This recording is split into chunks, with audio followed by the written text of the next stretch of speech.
Murojok, pacaran dari balik dinding. Novel karya Syukri Muhammad Syukri. Magic adalah aktivitas pasca panen untuk merontokkan bulir padi dengan cara memijak. Dalam tradisi panen, magic dikerjakan secara gotong royong oleh beberu dan bebujang, sebutan untuk pemuda dan pemudi. Hadirnya mereka di sana, sering sebagai aktor utama dalam pesta panen. Momen itu menjadi ajang perkenalan bagi para pemuda dan pemudi. Mengundang seorang pemuda ke acara magic, caranya sangat sederhana. Si pengundang cukup mengutarakan hajatannya, lalu menyuguhkan sebatang rokok serimpi. Begitu diambil dan dihisap, pertanda dia akan hadir. Di mana? Tanya ibu penasaran. Tanjung Pedemun, di sawah pamannya si Adi, jawabku dengan penuh harap. Adi dengan aku seperti saudara kandung. Ibu sudah menganggap Adi sebagai saudara kembarku. Makanya sulit kutolak undangannya. Padahal, hari ini aku harus membantu bapak mengisi lubang tanam kopi dengan kompos. Ada ubi ada talas, ada budi ada balas, seperti ada gium itu keterikatanku dengan Adi.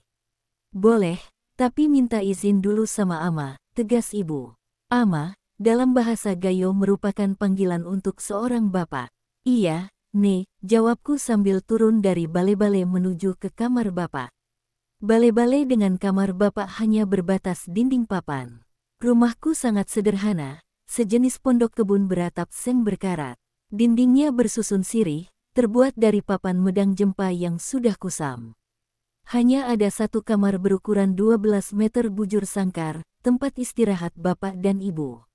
Di depan ada ruang tamu kecil, tetapi kami jarang berkumpul di sana.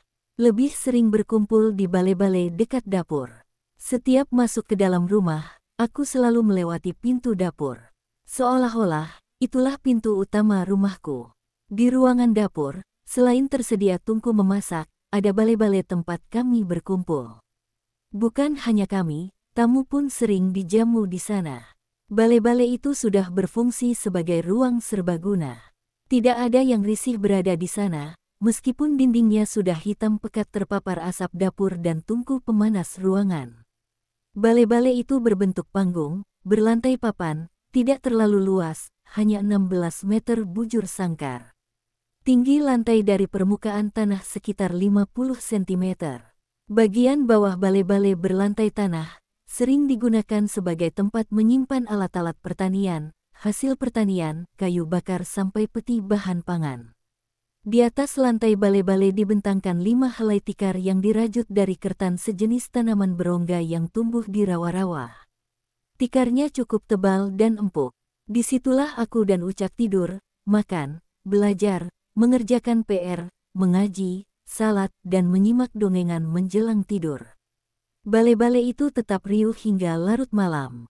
Ibu hampir tidak pernah beranjak dari sana, mulai dari menanak nasi sejak subuh sampai melipat pakaian di malam hari. Sering kami terlelap di atas bale-bale, ketika ibu masih melipat dan menyetrika pakaian. Siang hari, bapak dan ibu jarang masuk kamar, kecuali mengambil uang atau benda tertentu. Mereka lebih sering memanfaatkan bale-bale sebagai tempat tidur siang. Bahkan, setiap sore bapak memanaskan kopi di atas bara tungku pemanas ruangan, lalu menyeruput kopi kertup sambil mengunyah singkong bakar. Bale-bale itu memiliki tungku perapian sebagai penghangat ruangan, terletak di tengah-tengah. Di malam hari, bara api dibiarkan menyala sampai pagi untuk mengatasi jilatan udara dingin. Kami sering memanfaatkan bara api di sana untuk membakar ketela dan singkong. Bukan hanya rumahku yang memiliki tungku semacam itu. Semua rumah penduduk di dataran tinggi Gayo menyediakan tungku pemanas ruangan. Ama, panggilku. Gordin pintu kamar tersibak, dari balik kain batik panjang berwarna coklat, keluar seorang lelaki. Sosok itu dipanggil Ama Niko oleh tetangga di Buntul Dedecer, padahal nama aslinya Dolah.